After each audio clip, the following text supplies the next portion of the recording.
Welcome to East London. My name is Al-Makhadhi from AJ+.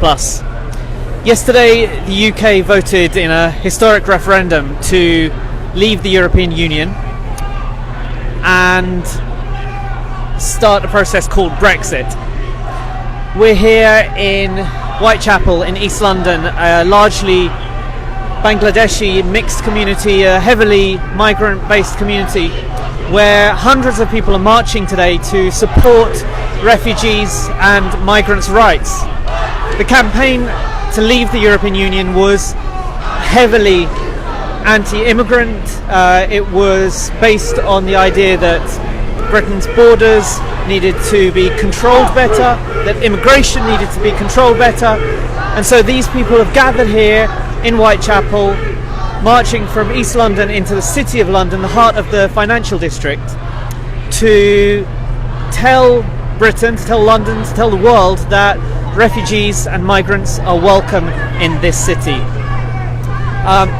London is a very special case because although around 52% of the UK voted for Brexit, voted to leave the European Union, London actually voted against that. London voted 60% to stay in the European Union. So it is a massive contrast. There is a lot of anger here, a lot of surprise, a lot of fear about what's going to happen next. So it is very loud, very noisy at this demonstration. We're going to try to grab a couple of people who've decided to march here, and we're going to ask them some questions. So if you have got any questions, please do pass them on to us, write them in the comments, and we will try to get to them as soon as possible. So I can see Kelly saying that the Brexit vote is stained by the same xenophobia that we're seeing in the US. This bigotry must always be rejected. And I think that a lot of people would see it that way. A lot of people do see the Brexit vote as xenophobic, as an anti-migrant vote. And of course, a lot of people were voting on a lot of different reasons. We're voting on a lack of control. We're voting for economic reasons. It is very noisy here. I apologise for the noise. But undoubtedly, one of those reasons for voting was because of the fear of migrants and the fear of immigration and the scapegoating of immigration. So what we're going to do is talk to one of the protesters here. Hi, can I grab you for a second? You're live on AJ+. Please. He doesn't want to speak. We'll talk to someone. We'll talk to someone in a second.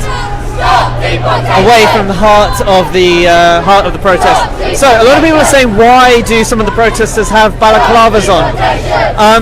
There is a lot of fear among activists and protesters in the UK that police film these protests and film the demonstrations to gather evidence to press criminal charges later if things turn violent. And so a lot of protesters, a lot of die-hard protesters who have taken part in a lot of these marches wear balaclavas for that reason, to prevent them, to help stop the police gathering those kind of evidence. Okay. We're going to try to get a speaker right now. Can I grab you guys really quickly? You're live on AJ+. Oh, okay. These people don't want to speak either. We will find someone who's willing to speak very soon. So around 3 million non-British EU migrants live in the UK, and there is a fear now that when Britain leaves the EU, because this is a decision to leave the EU, that those people will be at risk, that those people will face difficulties and may not be allowed to stay in the UK. So there's a lot of fear, and there's a lot of anger about that as well. So there are a lot of different things going on here. Stop deportation! Stop deportation! Stop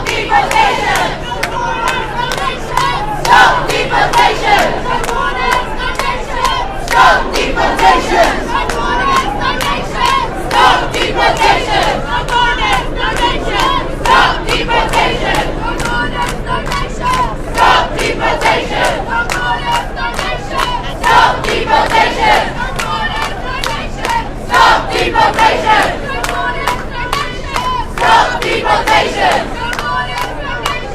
Stop deportation! Stop deportation! Okay, while the protest continues here, I'm going to answer a few of your questions. So Dennis is asking, why does it mean the UK out of the EU means no immigration? Who said the UK will no longer allow immigrants? Well, one of the reasons that a lot of people voted for Brexit and voted to leave the European Union was because people are worried about migration from other parts of the European Union. That people are worried that there are no limits, that the UK can't limit the number of people entering the UK from other parts of the European Union, and the only way to control that and to limit people coming into the UK would be to leave the European Union. That's one of the reasons that people were voting yesterday in support of Brexit.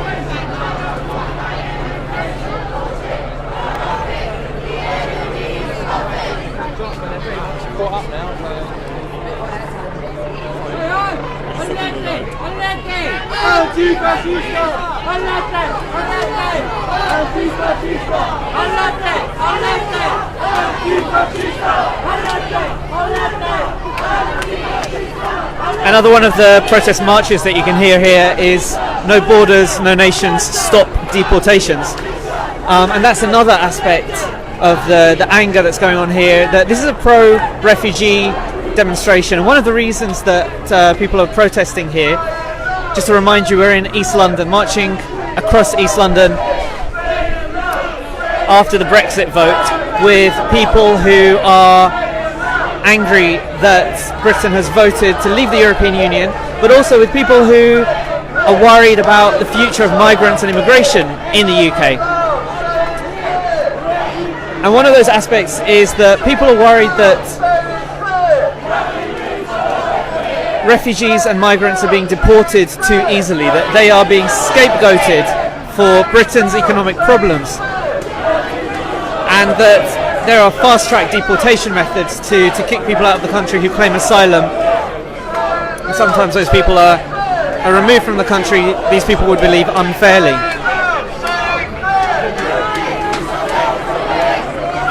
Okay, keep sending your questions in. I will try to get to as many questions as I can. Carmel is asking, how many people are there?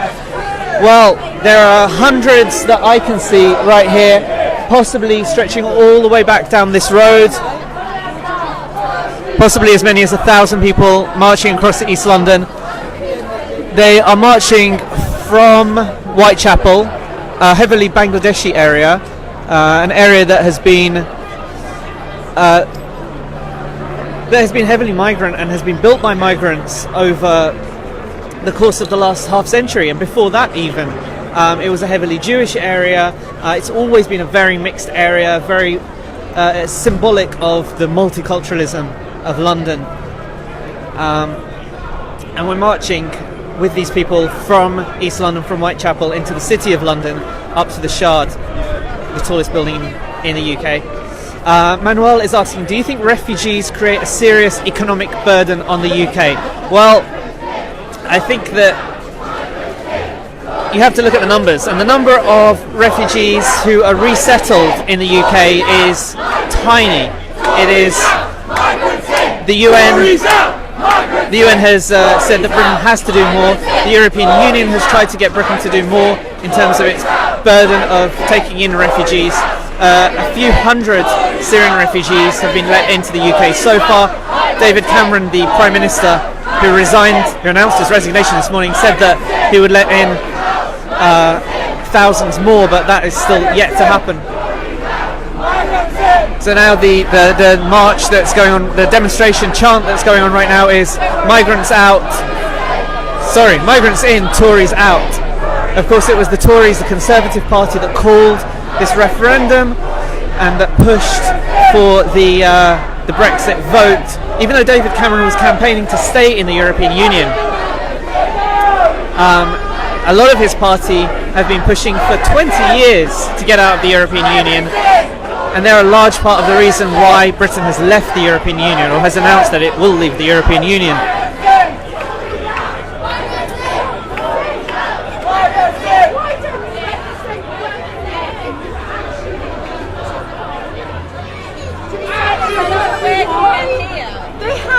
voice?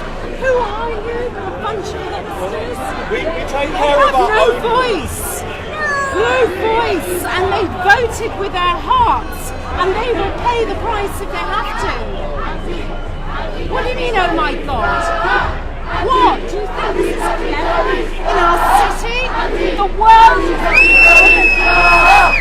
is shocked, appalled. Because there's a woman here who's very angry that this protest is happening.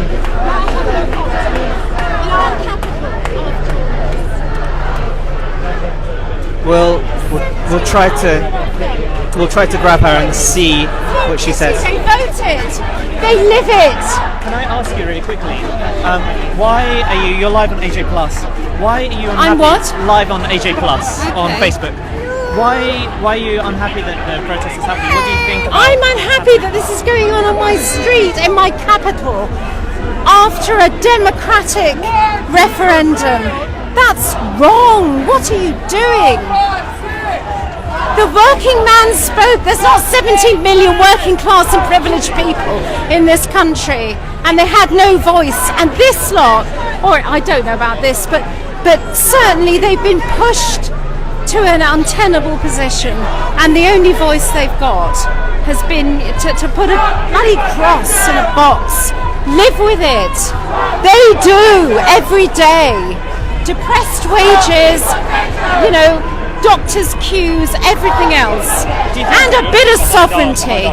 You need to get to grips with your sovereignty.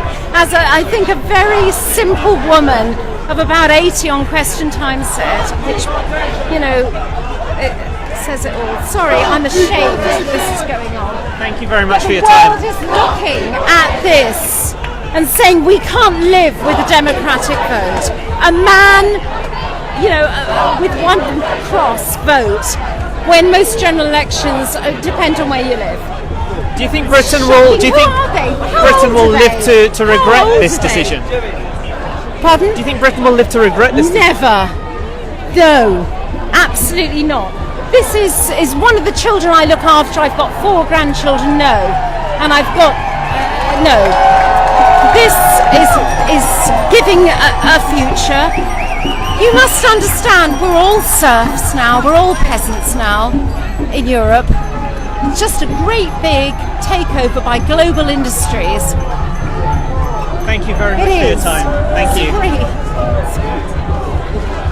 Well, that's the alternative view, that Europe is this great super state supporting the big multinationals,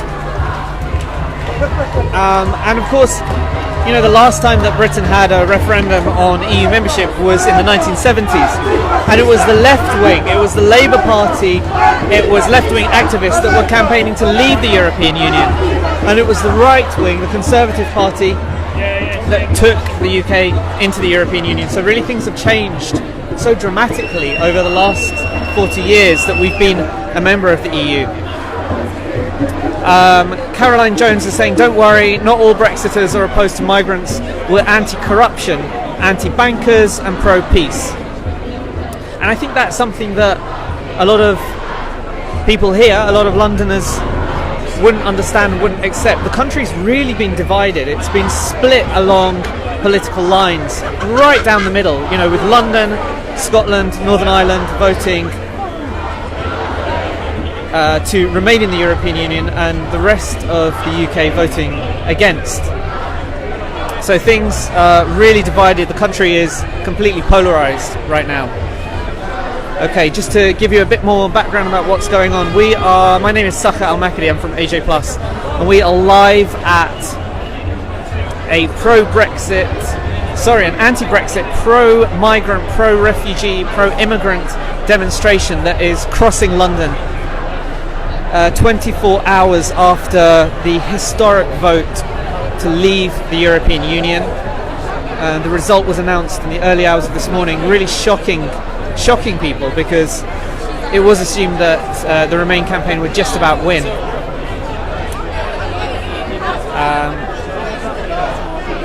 I'm going to answer a few of your questions. Aziza is saying, okay, so it's a democratic vote, so people no longer have the right to express themselves.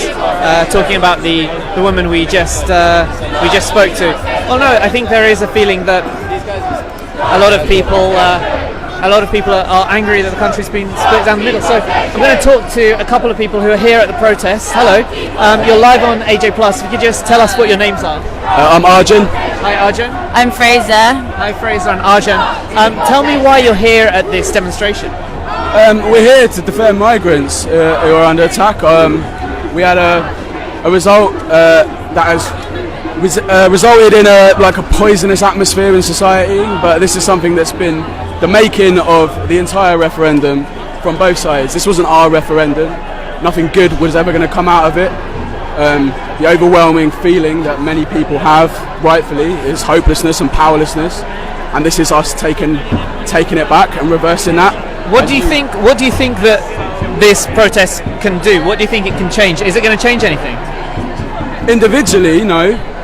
But what it is here to do, this is the day after, the day of the results of the referendum, the day after the referendum, and what we're here to do is build something. The organisation of this event has been called by a broad group of grassroots movements and grassroots groups who are all unifying, people who had different opinions on the referendum, different ways of voting, but we are all broadly in alliance with immigrants and with migrants and with refugees, and we are against the poisonous racism that is corrupted this entire debate. And specifically, what are they calling for? What are the demands of this protest? Because we're trying to change the conversation. Like the conversation for the last year or so, even before the referendum, has been against migrants, against immigrants, like people's working class situation that people situation that working class people find themselves in.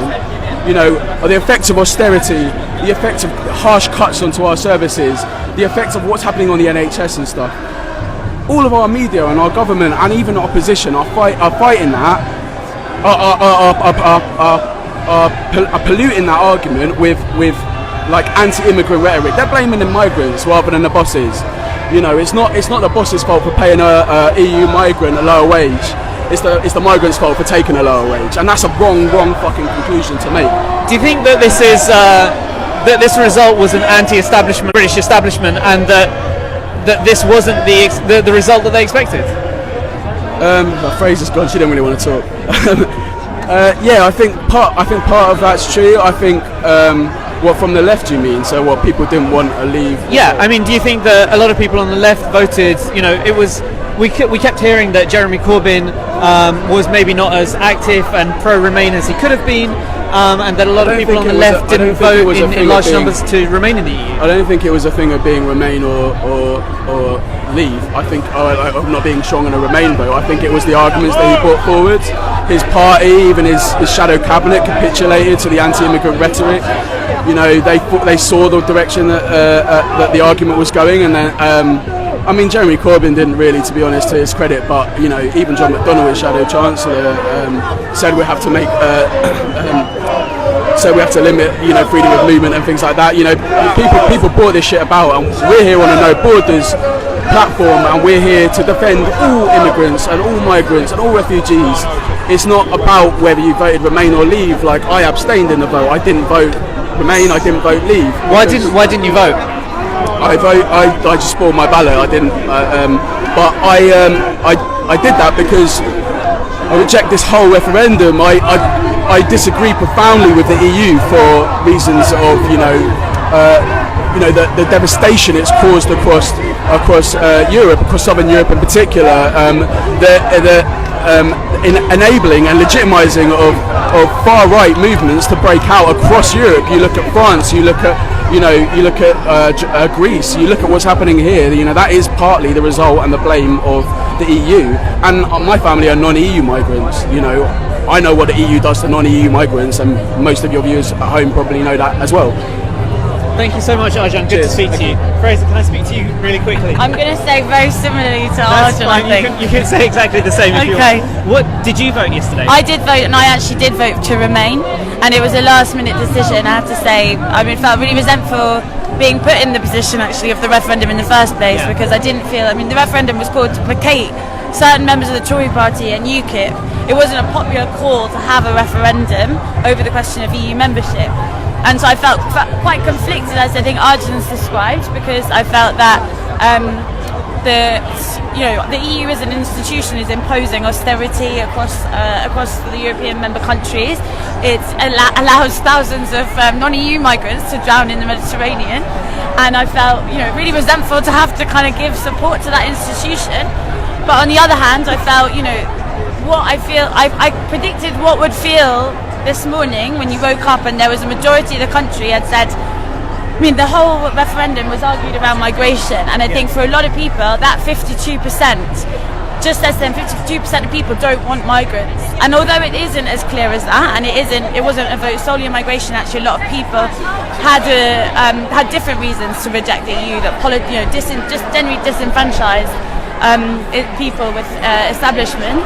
But I think I couldn't allow Boris and Farage another vote, so in my resented state I voted to remain. But I think the demo today is something positive to come from people feeling like the country is full of people who hate migrants, and I think the main point of the demonstration just has to be saying there is opposition to the argument around immigration, which hasn't been in the mainstream. I mean, even the left and even the Labour Party until recently were saying, well, of course we do need some controls on migration, we do need tighter controls. So it became so shifted to the right that I think it's important that people have basically had a wake-up call around how far the right have won the argument around immigration, and that people are going to start become more active in opposing that narrative. Do you think anything will change with that narrative? Do you think that now, once the UK does leave the EU, if things don't change, if there isn't an improvement in people's living standards, in their ability to get jobs, in housing, in schools, do you think people will realise that maybe migration wasn't to blame, migration wasn't the answer, and that there will be a change in that narrative? Well, I think that's not going to be happening. I mean, those things aren't going to happen if they're not fought for. And so I think, part of the problem, of course, if there wasn't if there wasn't job cuts, if there wasn't, if they weren't slicing speeches and privatising the NHS, then people, might have less impetus to be fooled by the arguments around migration. But there also needs, in a time of austerity, there needs to be an alternative discourse saying, actually, we don't need austerity. And so it's not a question of cutting migration, or that question isn't even posed in the first place. So I think unless people organise and start to fight seriously for a different narrative around why you don't have a job, not because a migrant stole it, but because the Tories have made horrendous cuts, then you're going to be in the same situation. Yeah. We've got a few questions coming in from our audience. Michael Loras is asking, why are migrants important to the UK and to its future? Well, I mean, I don't believe in borders, so I don't see why. The question for me is not really a question of why are they important. It's like, on what grounds, by right of being born somewhere, do you have to kind of protect that land? I mean, it's absurd. But obviously, I mean, I work in the NHS, and if we didn't have NHS workers, we wouldn't have an NHS. So I mean, for our healthcare system to function on a basic level, we have to have migrants. I mean, we aren't training enough nurses. We aren't. I mean, I think it's beyond the question of what can migrants give. It's like, on what grounds do we have to exclude anyone? So I think, yeah. Okay. Fraser, thank you so much for your time. Good to speak to you. So we're going to take a few more questions. Let me briefly explain to you again where we are and what's going on. It's very, very noisy here. This is a pro-migrant, pro-immigration protest following the Brexit vote. We're marching across London. There's a London taxi stuck in the street right here.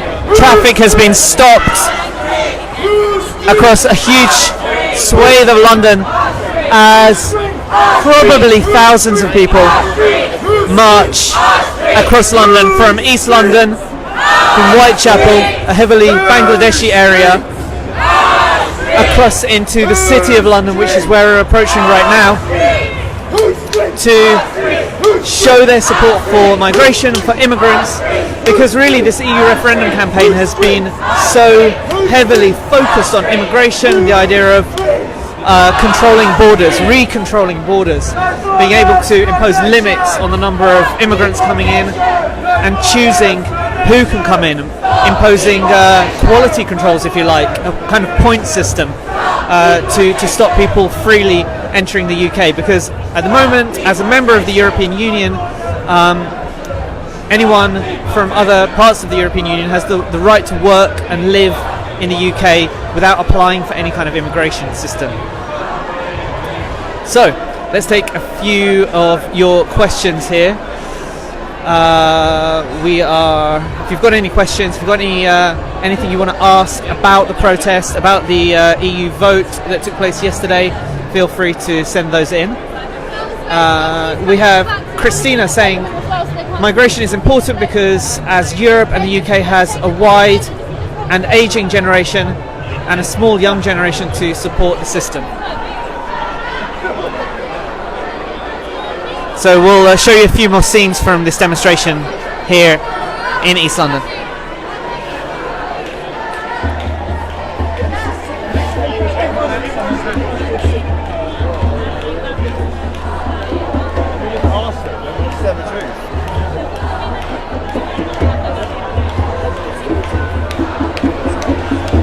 Okay, so a few more questions coming in. Al says, what is this nonsense? Don't go people on the street against the war, complaining about immigrants, take some refugees and then speak up again maybe. Well, the problem is that the UK hasn't really taken many refugees or immigrants. It hasn't resettled many refugees who have claimed asylum and have been granted asylum and have been processed by the UN. And that's one of the problems, and that's one of the things that people are calling for here. Deso is saying the British were among the first illegal immigrants in the world. Wherever they've been outside of Europe, they've been there illegally. Now they want to cry. Well, it's true that the UK did colonise huge chunks of the world for centuries, and that's one of the reasons that the UK is now such a multicultural place. London is one of the most multicultural cities in the world. We've come from Whitechapel, which is one of the Bangladeshi areas of London, and London was one of the three parts of the UK to vote to stay in the European Union. So these people here represent the majority of Londoners. They represent a group of people, 60% of Londoners, who voted to stay in the European Union and are being pulled out of the EU against their wishes, the wishes of the rest of the UK. Roida is saying, do you think it's going to change the decision? Please say yes. We're in for a period of massive political uncertainty right now. David Cameron, the British Prime Minister, announced his resignation this morning. It looks like we'll have a new Prime Minister within the next 3 months. We don't know where this is going to lead us. It'll be surprising if the UK doesn't leave the European Union, but nothing's out of the question. And there are ways of not completely leaving the European Union, of getting some kind of free trade agreement without leaving completely. D. Bills Walhurst is saying, as a European who lived in the UK for more than 10 years but is now back in Paris, can I still come back to work, and would I need a work permit of any kind? Well, at the moment, yeah, you can come back to the UK freely and work and live, and that will be the case probably for at least the next 2 years, because the UK is still a member of the European Union. When the UK does eventually leave, if it does leave, as the referendum has demanded, a work permit may be required for European citizens. There may be exceptions for certain categories of workers, for certain residents of certain countries even. There may be a deal with Western European countries. We don't know that at the moment. It's too early to say. What other questions have we got? Lavon is asking, how has this change affected the status of the nationality of people? Well, if you mean European migrants, EU citizens living in the UK, non-UK EU citizens, so in other words, citizens of other European countries who live here, how has it changed their status? It hasn't yet. There are about 3 million of them. 3 million out of a population of more than 60 million in the UK are residents of other EU states. And their status won't immediately change. There have been attempts to reassure them that they're not going to be immediately deported. Claire is asking or saying something very interesting. What's your problem? London doesn't represent the whole of the UK. You're absolutely right. It doesn't. London is a bubble in many ways. It is very different to the rest of the UK. It's resented by some people outside of London because of how dominant the city is, of how much it controls in terms of finance, in terms of politics. A lot of people here in London are seen as the elite that control things and don't understand or care about the rest of the UK. And the city voted very differently to the rest of the UK. 60% in support of Remain yesterday, compared to 48% in support of Remain across the whole of the rest of the UK. Luke Smith is saying, love how none of them even look English. Well, if you mean that they're not white, a lot of people here are white, but London is a multicultural city and a lot of people born here are not white. And if you mean look English by the colour of their skin, well, yeah, you're absolutely right. A lot of Londoners don't look English. Pop Zimmerman saying migrants' rights, what rights? That's another very good question. We're going past the the Gherkin here. This is one of the symbolic buildings of London, 30 St Mary Axe, known as the Gherkin, a symbol of the city of London, the financial district of London. So if you've got any more questions about what's going on here, feel free to ask them. We're just about to approach the heart of the city of London. And what's going on here is a pro-migrant, pro-refugee demonstration a day after the UK voted to leave the European Union. And why is it happening? Why is it happening here and why is it happening now? It's happening because the campaign was so vitriolic and anti-immigrant and talked about closing borders. Harris is asking, does this mean that many Brits now migrate to mainland EU and become immigrants there? Well, interestingly, a lot of there's been a huge surge in Google searches for how to get an Irish passport. It's apparently quite easy for British citizens born to Irish parents or to Irish grandparents to apply for an Irish passport. Of course, Ireland will remain a member of the European Union. It's one of the 28 EU member states, and anyone applying for an Irish passport will automatically become an EU citizen, with all of those rights and privileges that EU citizenship gives you, which is the right to live and work and freely enter and move across the European Union, which are rights that people here may soon lose as we leave the European Union. Okay, we are at a demonstration in support of refugees and migrants, live on AJ+. We're going to leave it here from the City of London, the heart of the financial district, a day after the UK historically voted to leave the European Union. 52% voted to leave the European Union after a really, really brutal, vitriolic campaign that was quite heavily anti-immigrant and talked about closing borders. The UK's made its decision.